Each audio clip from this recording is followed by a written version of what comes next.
We will also be able to include conditions inside of your chatbots. Conditions are a useful feature because it allows you to customize the journey that subscribers or customers take inside of your chatbot, depending on several factors.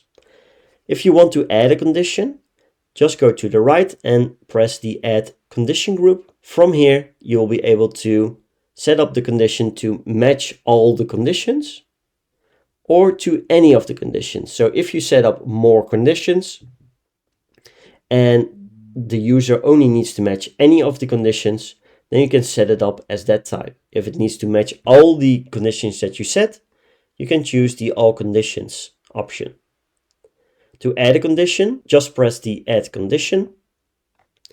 And from here, you will be able to select all kinds of variations.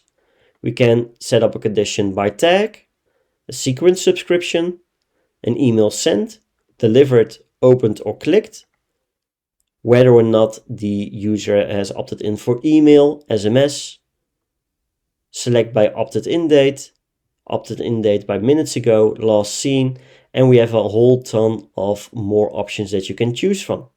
You can select any of the conditions that you like to. So let's go with a tag for now.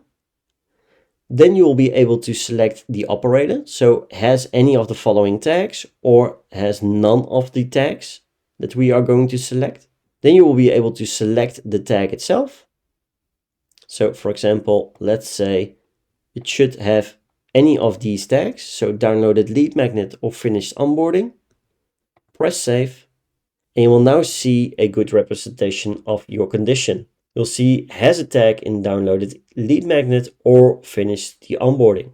And you can add multiple conditions towards one condition group. So using conditions is a fantastic way to customize the journey that a subscriber or customer takes inside of your chatbot.